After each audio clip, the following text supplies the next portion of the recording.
공화당 최고위원회를 시작하겠습니다. 문 쪽에 국기를 향해 주십시오. 일동 차렷, 국기에 대한 경례. 바로 다음은 순국선열과 호국영령 2017년 3월 10일 희생되신 태극기 애국열사 5인에 대한 묵념이 있겠습니다. 일동 묵념. 바로 모두 자리에 착석해 주십시오.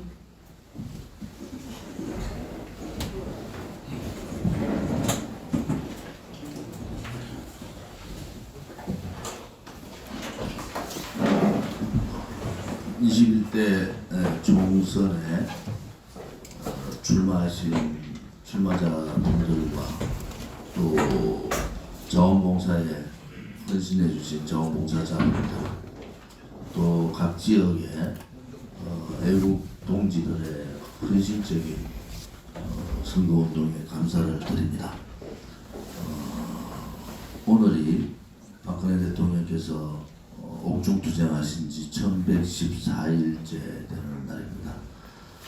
박근혜 대통령의 그 살신성인의 그러한 여러 가지 일들이 이번 총선에서 결과로 나타나지 못해서 죄스러움을 느끼고 있습니다. 이번 총선의 모든 책임은 당대표인 저에게 있습니다. 그래서 우리 동지들께 약속한 대로 6월 27일 날 전당대회를 통해서 제2기 지도부 구성을 하도록 하겠습니다. 오늘 최고위원회에서 이런저런 여러 말씀이 있었습니다만은 아무튼 이번 총선의 모든 책임은 저 당대표 조원진에게 있다라는 말씀을 드리겠습니다. 2기 전당대회가 원활하게 이루어지고 새로운 지도부가 구성될 수 있도록 만반의 준비를 해주시기를 바랍니다. 그동안 선대위에서 공동선대위원장으로서 힘든 일들을 도맡아 해주신 석정원 위원장님과 부평한 위원장님께 당대표로서 다시 한 번 더 감사의 말씀을 드립니다. 우리가 지켜야 될 가치, 박근혜 대통령에 대한 탄핵무효 투쟁과 또 문재인 좌파 독재 정권의 이 독재 반대 투쟁은 계속될 것입니다. 단지 하나 지금 총선 이후에 여러 가지 준비를 해야 될 사항들도 있고 또 추스려야 될 일도 많습니다. 저 또한 동지들과 3년의 투쟁을 통해서 지칠 대로 지친 상태이기도 합니다. 오늘 당 지도부 최고위원 회의에서는 여러 가지 말씀들이 있었지만은 6월 27일 전당대회를 통해서 제2의 우리 공화당의 발전의 모습을 보여달라 이렇게 말씀을 드렸습니다. 각시도당 위원장님을 비롯해서 각 중앙당직자 또 우리 책임당원 많은 분들이 각 지역 그 후보들을 지원하기 위해서 피눈물 나는 투쟁을 해줄 때 대해서 감사를 드립니다. 후보들이나 당원분들의 그 모습은 어느 정당보다 훌륭했고 그분들 한 분 한 분의 그 헌신과 희생이 애국의 모습이었고 그야말로 선거에서의 영웅들이었습니다. 가는 곳마다 감동이 있었고 가는 곳마다 동지들의 희생이 있었다는 것을 보고 당대표로서 무한한 감사를 드립니다. 특히 이 어려운 선거 환경에서도 당의 명을 받아 출마해 주신 출마자분들 또 비례대표 후보자분들께 당대표 당원으로서 마지막 다시 한 번 더 감사의 말씀을 드립니다. 우리 공화당은 우리 공화당답게 그렇게 해왔습니다. 단지 하나 국민께 다가가는 여러 가지 모습들이 많이 부족했지 않느냐 저는 생각도 가집니다. 그렇지만 우리 당의 가치는 버릴 수가 없습니다. 우리 당의 가치를 그대로 유지를 하면서 좀 더 많은 변화의 모습들을 보이는 것이 좋겠다라는 생각도 가지고 있습니다.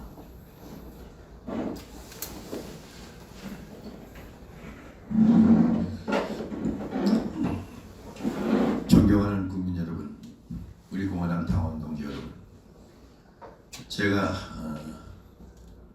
공화당에 입당한 지 한 40여일 만에 치른 선거에서 선거가 초라한 부분에 대해서 먼저 죄송스럽고 책임감을 느낍니다. 지난 3년간 전에도 말씀드릴 기회가 있었습니다만은 여러분들은 어느 정권에 없었던 강한 탄압과 투쟁을 해왔습니다. 정말 여러분들 존경한다는 말씀을 드렸습니다. 지금도 그 말씀엔 변화가 없습니다.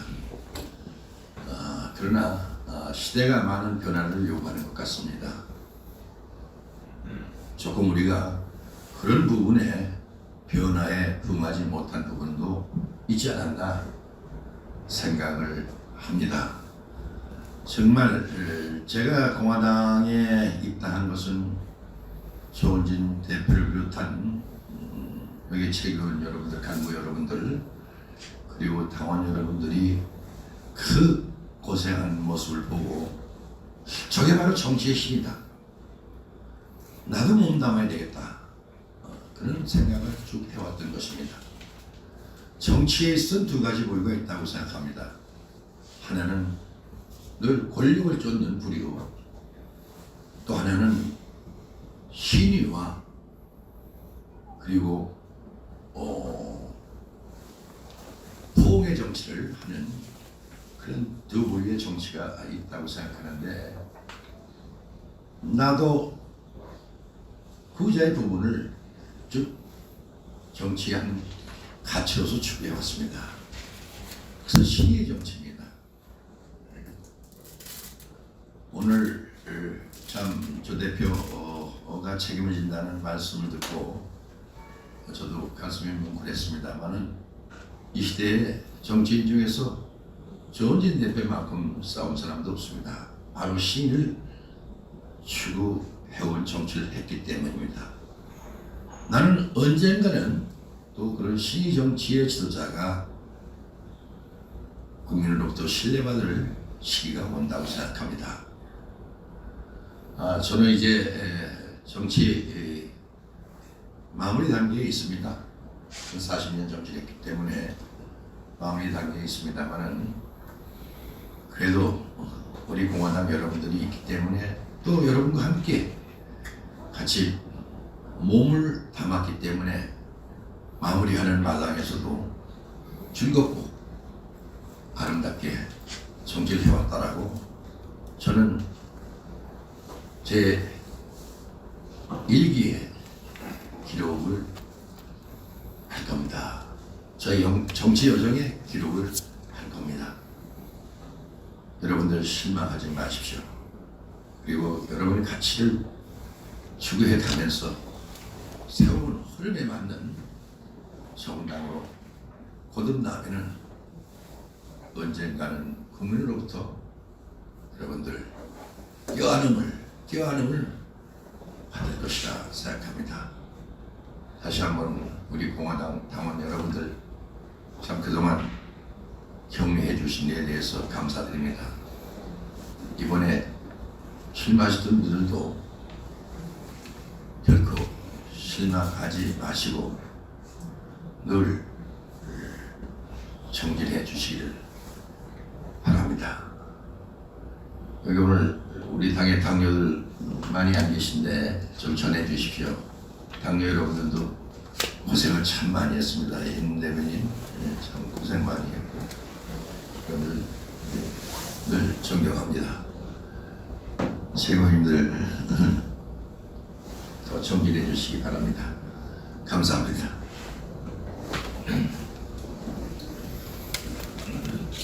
존경하는 국민 여러분, 또 저희를 지지해 주신 회동부 여러분, 그리고 무엇보다 우리 당원 동지 여러분 정말 감사합니다.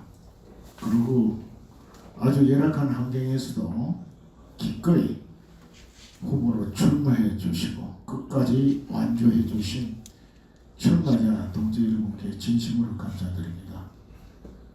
저는 선대위원 공동위원장으로 전국을 한 2바퀴 돌고 서울을 집중적으로 돌았습니다만 어느 정당, 어느 후보보다도 현장에서 정말 이 자유대한민국을 지키기 위해서 또 박근혜 대통령 구해내기 위해서 헌신적으로 선거운동을 하고 있는 모습을 보면서 굉장히 감동을 먹었습니다.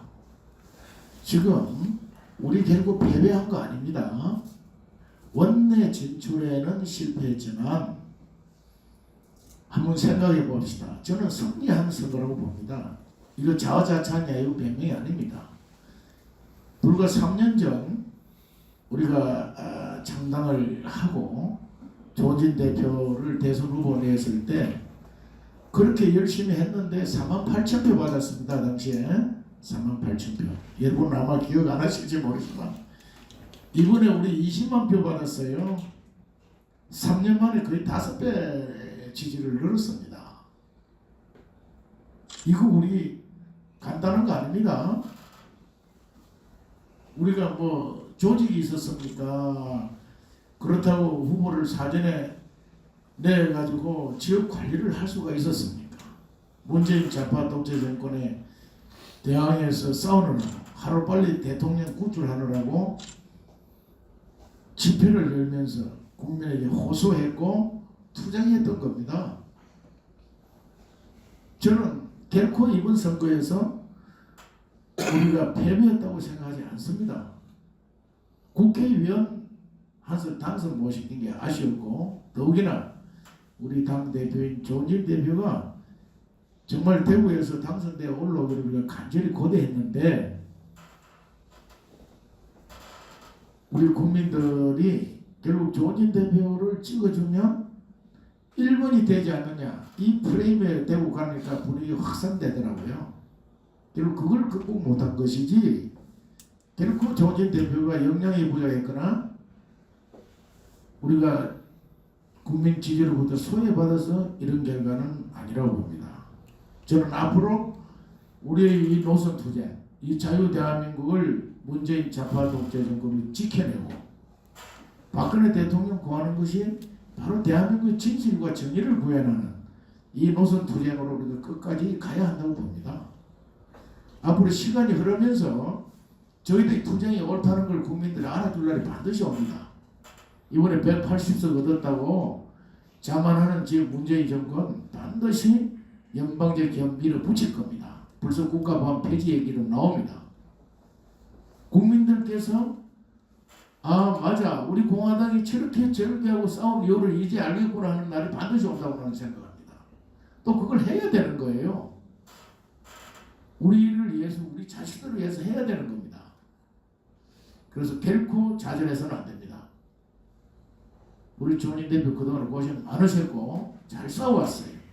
조 대표 아니었으면 솔직히 그 흩어진 태극기 모아서 지금까지 저는 올 수 없었다고 봅니다. 이번에 우리가 끝까지 우리 조진 대표께서 미래통합당하고 연대 또는 통합을 위해서 애를 쓰고 그러느라고 사실은 시간도 다 보냈습니다. 끝까지 우리 후보 내지 않고 기다렸죠. 선거에 임박해서 그 후보들 서로 갖춰내느라고 우리 날밤 새웠습니다. 여기서 당직자들 침대 깔고 자면서 겨우 날짜 맞춰서 서로 접수해놓고 선거했는데 이 정도 지지 얻었다는 것은 저는 이거 기적이라고 봅니다. 그러면 지금부터 우리는 어떻게 해야 되느냐? 일관되게 지금까지 한 것처럼 일관되게 가야 된다고 봅니다. 그러면서 당 조직을 정비하고 이번에 선거 해봤지 않습니까? 우리가 아무리 옳고 명분이 옳아도 딱 두 가지 이게 언론에 보도를 안 해주고 우리가 국민에게 다가가서 할 수 있는 그 시간이 부족이기 때문에 우리를 잘 알려 줄 수가 없었던 겁니다. 두 번째는 지역 주민들을 구석구석 파고들어서 조직을 하고 우리를 알리면서 조직을 하는 이게 사실 우리가 부족했던 겁니다. 이 두 가지 하면 됩니다. 지금부터. 그래서 당 조직을 빠른 시일 내에 지부부터 준비를 하고 전당대회를 통해서 전국 조직 전체를 다시 재정비하면서 우리가 지역위원장을 최대한 전부 임명을 시켜서 우리가 국민들에게 직접 다가가서 언론 기대할 거 없습니다. 직접 다가가서 국민들 한 분 한 분에게 설득을 하고 우리 진정성을 알리고 설득을 해서 우리와 함께 할 수 있는 노력을 한다면은 다음 이제 2년 앞으로 다가온 대선에서 우리 하기 나름대로 따라서 우리 공화당에서 대통령 후보를 내서 독자적으로 갈 수도 있고 그때야말로 보수 우파의 안에 결집을 해서 정권을 교체하는 큰 중심 역할을 해서 나라를 구하고 대통령을 구해내는 이 일을 저는 할 수 있다고 생각을 합니다. 그래서 결코 실망하거나 좌절하지 맙시다. 용기를 가지고 더 가열차게 매진합시다. 정말 수고들 많았습니다. 감사합니다.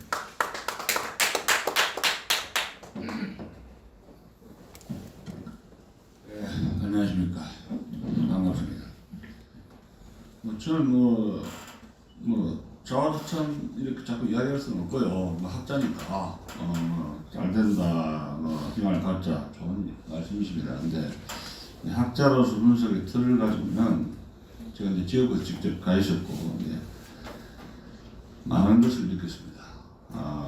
역사 교수로서 지역구에 간 것도 처음인 것 같고 완전히 맨땅 헤딩 닥치기가 같았는데 세 가지입니다. 집회 정당에서 선거를 꾸릴 수 있는 정당으로의 이제 한번 대규모로 한번 가봤거든요. 말 안 됐고요. 그런데 그것에 대한 정력, 집회를 꺼서도 지금 태극기 만들고 그러는데 집회 태극기하고 이제 선거 태극기하고 다르단 말입니다. 그래서 집회 정당에서 선거 정당으로의 탈바꿈을 제대로 해야 되겠다. 그런 말씀을 드리고 싶고 두 번째, 박근혜 대통령 탄핵 문제가 각 지역구에 얼마나 높게 들어갔느냐 이야기입니다. 지금 사상도 있습니다만은 그래서 시간이 갈수록 박근혜 대통령 탄핵 이 문제는 흘러간 물레방울처럼 유권자에게 각인될 수가 있다. 대부도 그렇고 이거를 우리가 어떻게 받아들여야 될 것인가 하는 점입니다. 정치는 아무리 선의가 있고 가식이 훌륭해도 결과가 나쁘면 끝이에요. 학자는 공부를 연구를 많이 해가지고 그 저서라든가 논문이 많아도 대중들이 안 읽어도 됩니다. 제 논문이요. 어려워도 이해 안 해도 됩니다.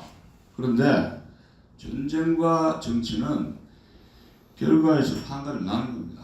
그 민심을 우리가 얼마나 소화하고 변하는 민심을 어떻게 적응해 나가느냐. 저는 이것이 정치 초년병인데 그것이 저는 정치라고 봅니다.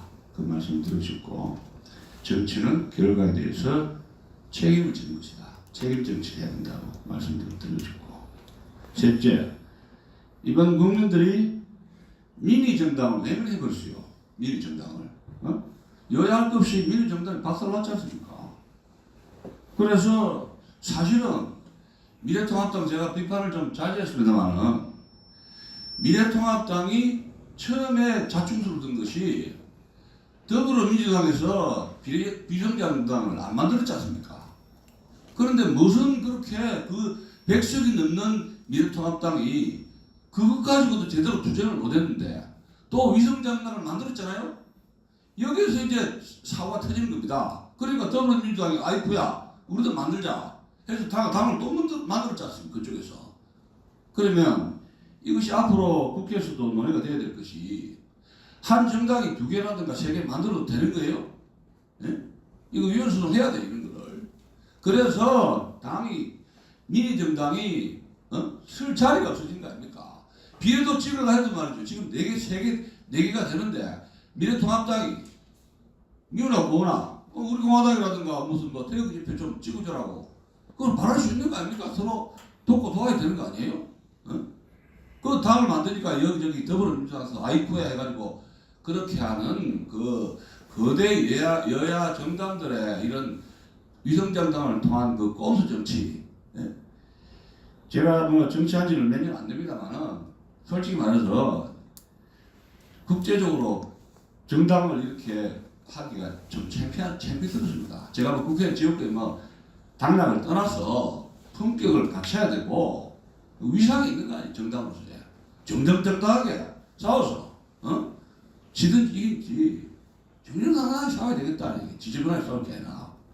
그런데 국민들은 미니 정당을 외면했습니다. 근데 지금 제가 뭐 정당사는 등록 안 했습니다만은 대통령제에서 거대 여야 중심으로 해가지고 성공한 나라는 미국밖에 없어요. 미국이 민주당, 공화당으로 해가지고 거대 여야로 해가지고 리틀 매치를 쭉 정권을 가는데 거의 다 유럽, 일본, 동남아시아 정당이 이스라엘도 정당이 10개가 넘어요. 그러면 전부 다 이제 대통령 중심되는 독재 정치가 되고 제3세계는 유럽 같은 데는 의원 내각제라고 돼가지고 정당이 굉장히 많습니다. 점점 많아집니다. 그래서 우리나라도 그런 정당이 많이 가는 추세인데 다만 의원 내각제가 아니고 대통령제 그런 것을 가지고 있거든요. 그래서 그것은 정당이 많아진다는 것은 말하자면 유권자들의 수요라든가 이런 것이 굉장히 까다로워진다는 이야기입니다. 까다로워진다. 그러나 과거에 이 여야의 미국식으로 민주당 공화당식의 이런 그 프레임에 국민들이 갇혀있기 때문에 이번에 한번 선거 결과를 한번 보십시오. 정당 보고 무조건 찍었습니다. 무조건 원투. 그게 없어요. 예를 들어서 고민정 씨가 이번에 됐습니까? 그분의 정치 경력 오세훈하고 붙었는데 과연 정치 경력이라든가 비전이라든가 국가를 이끌어 나갈 수 있는 국가적 아젠다를 가지고 지식이라든가 경력을 볼 때 뭐 저 고민정 씨 비판하고 싶지 않았는데 예를 들어 유권자들이 하는 것은 그렇다 이런 이야기입니다. 그래서 이번에 완전히 정당을 주고 무조건 투명한 현실이 됐는데 그러면 이런 우리 국민들이 유권자를 가지고 미리 정당들이 어떻게 살 것이냐 이런 이야기입니다. 제가 오늘 다 기본도 좀 별로 그렇지 않은데 항상 우리가 자화자찬할 수는 없는 거 아닙니까? 그래서 좀 말씀을 드리는 것입니다.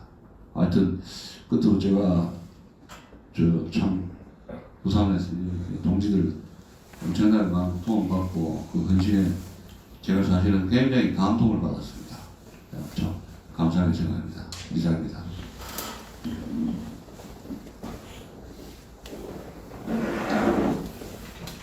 저는 선거 기간 동안에 이주천 후보님의 선거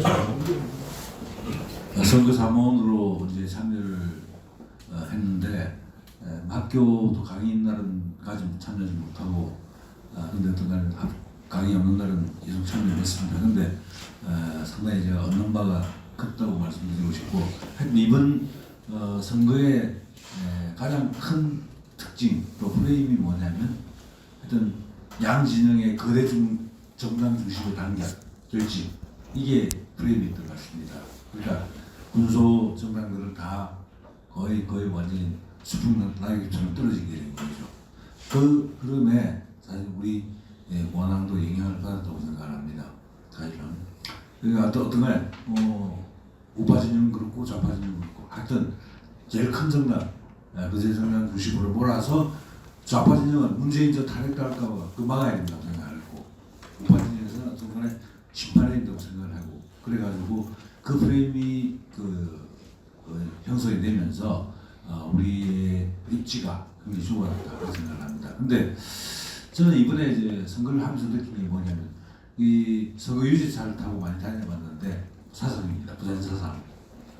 근데 굉장히 반응이 좋다는 걸 느꼈습니다. 굉장히 반응이 좋다는 걸 느꼈고 그 바로 뭐냐면 표는 주지 못하지만 소문 흔들어줄 수 있다. 심리적 지지를 해줄 수 있다. 그런 거죠. 그래서 저는 이번 선거의 가장 큰 수확 중에 하나가 일단 우리 당을 굉장히 많이 알렸다는 거. 그리고 우리 당이 태극기 집회 정당이라는 걸 알렸다는 겁니다. 그래서 이거는 굉장히 중요한 밑거름이 됩니다. 그렇게 생각을 하고 그리고 우리 조직, 우리 정당 그 조직이 사실 뭐 중앙당 중심으로 이렇게 돼 있다 보니까 지역 조직으로 확산되지 못해가지고 지역 기반이 약했다는 말씀하셨는데 그 부분을 우리가 발견하게 된 거고 그래서 우리가 우리의 약점, 우리 단점 이것을 우리가 찾아낼 수 있었던 또 수하겠다. 그리고 우리만 알리게 된 게 또 감춘 수하겠다 그렇게 생각합니다. 근데 저는 오히려 우리 그 태극기 집회 정당으로서의 우리 공화당의 위상은 앞으로 더 높아질 것 같습니다. 지금 180석 가까이 얻은 저 더불어민주당은 아마 독주를 더 할 겁니다. 폭주를 할 겁니다. 그러면 예컨대 뭐 국가보안법, 헌법 개정, 뭐 심지어 중앙미군 철수 이런 문제 많이 나올 겁니다. 그럼 사실은 그때 또 경제 침체, 뭐 포주기식, 뭐 이런 정책 이런 걸로 나오면 국민들의 불만과 그 저항은 더 강렬해질 가능성이 있고 그걸 담아낼 그릇이 없습니다. 우리 공화당을 제외하고 없다고 봅니다. 그렇다면 오히려 우리 공화당의 지난 역사, 투쟁의 역사 이것이 오히려 국민들에게 정말 우리 공화당을 살려야 되는데 우리가 잘못을 했다는 자각을 하게 만들 거라고 봅니다. 그래서 우리는 지금까지의 경험을 또 이어가면서 또 고쳐야 될 부분을 고치면서 이런 여러 가지 좌파 독재 정권의 퇴진을 위해서 우리는 노력을 계속해야 된다 그 생각을 하고 하여튼 저는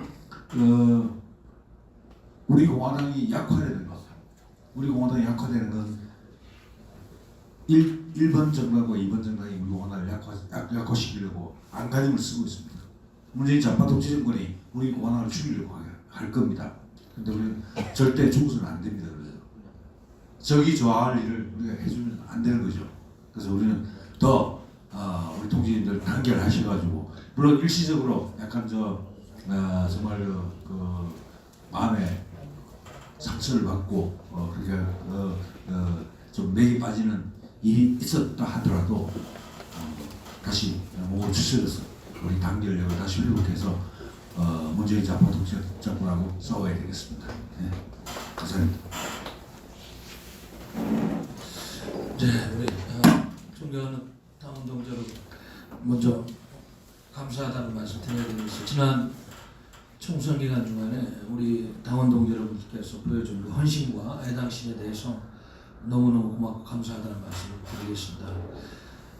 저도 뭐 여기 선거대책위원장님 세 분을 모시고 또 총괄본부장으로 실무도 하다가 전국 유세현장을 한 2바퀴 돌면서 민심현장을 보았고 또 여러 가지 저희 당이 갖고 있는 또 장점과 단점도 다 볼 수 있는 계기가 됐습니다. 그래서 앞으로 아까도 말씀하셨습니다만 6월 27일 날 저희들 제2기 지도부 구성을 위한 전당대회까지 우리 당이 갖고 있는 단점을 보완하는 그런 작업들을 해야 되지 않느냐 이런 생각도 많이 갖게 되었어요. 그리고 개인적으로 좀 며칠 잠을 못 잘 정도로 스트레스가 많은데 왜냐하면 저는 우리 국민이 갖고 있는 현실 정치에 대한 인식 또 분단 국가에 살고 있다는 우리 대한민국의 어떤 한계성 이런 거에 대해서 과연 우리 국민들이 객관적으로 인지를 하고 한 투표인가 이거에 대해서 정치학자로서 너무나 가슴이 아팠습니다. 왜냐하면 현 문재인 씨는 수차례 이야기를 했잖아요. 베트남이 공산화되는 과정을 보면서 희열을 느꼈다. 그리고 공산주의자를 몇사람 존경한다고 했는데 그런 집권 세력한테 200석 가까이 표를 줬다는 것은 대한민국 국민이 절대적으로 실패한 선거다. 대한민국의 헌법을 존중하고 건국 정신과 지금 우리가 누려온 시장경제 체제를 존중하는 국민이라면 절대로 이런 투표를 해서는 안 됩니다. 저는 여기에 너무 큰 실망을 했고 과연 이거를 우리가 앞으로 이런 프레임에서 어떻게 극복하고 또 제도권으로 진출하지 못한 우리 공화당이 이거를 어떻게 접목해서 조금이라도 국가에 기여할 수 있느냐 이런 과제 앞에서 망연자실한 마음을 금할 길이 없습니다. 개인적으로도 너무 아프고 또 이러한 현실적인 문제 앞에서 우리 당이 이제 수십만 당원들과 앞으로 노선을 어떻게 설정하고 또 과감히 버릴 건 버리되 또 새롭게 변화하는 환경 속에서 민심이 바다를 벗어나서는 정치를 할 수 없다는 그 뼈아픈 현실적인 작업 인정을 해야 돼요. 그럼 민심 속으로 어떻게 접목해서 들어갈 것이냐 이런 등등의 문제 좀 과제가 너무나 많습니다. 그러나 저는 그렇게 생각합니다. 비록 이번에 표는 우리가 원하는 만큼 얻지 못했지만 우리가 외쳐왔던 그동안의 가치를 위한 정치, 또 구국의 정치, 또 국제정치 구도에서 우리 한국이 처한 이치에 대해서 한미동맹에 대한 우리의 그런 외침 이런 거는 우리 대한민국이 융성하고 앞으로 우리 후손들을 위해서 우리가 결코 포기할 수 없는 엄청난 외침이었다. 이거는 죽여서는 안 되겠다 이런 생각을 하고요.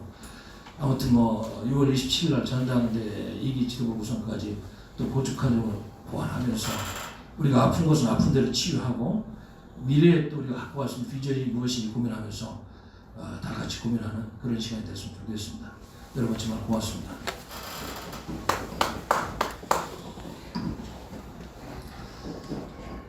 존경하는 우리 당원 동지 여러분, 그리고 해외에서도 우리 공화당을 응원해 주셨던 전 세계의 우리 동포 여러분들, 이번 선거를 뛰면서 정말 많은 것을 느꼈고 많이 힘들었지만 그래도 이렇게 또다시 인사를 드리게 되었습니다. 진짜 어느 때보다도 사람에 대한 감사함과 존경심을 느낄 수 있었던 그런 순간이었습니다. 후보자인 저 그리고 다른 많은 당원 동지분들과 함께 뛰었던 후보자분들도 똑같으시겠지만 후보자 본인보다 더 열성적으로 모든 걸 걸고 자원봉사를 해주시는 우리 당원 동지분들의 그 열정과 그 헌신을 봤을 때 정말 힘들어도 더 이상 포기하고 싶을 때도 포기할 수 없고 그리고 더 나아갈 수 있게 해주는 원동력이 되었다고 그렇게 생각을 하고 있습니다. 또 참 정말 감사하고 죄송하다는 말씀을 올리고 싶습니다. 지도부의 한 사람으로서 조금 더 제가 많은 영향을 가지고 있었다면 혹은 조금 더 좋은 방향으로 이끌 수 있었다면 지금의 동지분들의 이런 상실감을 조금은 덮을 수 있지 않았을까 그런 아쉬움이 남지만 최선을 다했습니다. 우리 당원 동지분들 역시 최선을 다했습니다. 역시 책임은 지도부들이 가지는 게 맞다고 저는 생각을 하고요. 저 개인적으로는 정말 많이 힘들고 버거웠지만 그래도 정말 많은 것을 배울 수 있었던 시간이었다. 그리고 우리가 여기서 끝을 낸다면 진짜 이 다음에 우리나라를 지킬 세력이 어디가 있을 것인가에 대한 물음표도 저도 확실히 없다라고 마침표를 찍고 싶습니다. 그래서 우리가 여기서 끝을 내고 싶어도 끝을 낼 수 없는 마침표가 아니라 당장 다음 도약을 위한 쉼표를 찍어야 되는 순간이지 다시 나는 태극기를 꺾고 일상으로 돌아가서 아무것도 하지 않겠다라는 그런 말씀을 하시는 분들도 카톡에 종종 보이시던데 결국 그런 분들도 돌아올 수밖에 없는 대한민국의 현실이 찾아올 것이고 그런 분들이 지금까지 쌓았던 우리 투사분들이 결코 이 나라의 무너질 현실을 목도하면서도 아무것도 안 할 거라고 생각을 하지 않습니다. 전에도 늘 말씀드렸듯이 우리가 태극기를 든 것은 사명이자 숙명이고 계속 나아가야 될 짐일 수도 있습니다. 하지만 이 나라를 위해 나왔다는 것 그리고 우리 가족과 우리의 삶을 지키게 나왔다는 것은 그만큼의 가치가 있는 것이니까 조금 휴식은 필요하되 다시 동력을 찾을 수 있기를 진심으로 감사와 존경의 말씀을 함께 전합니다.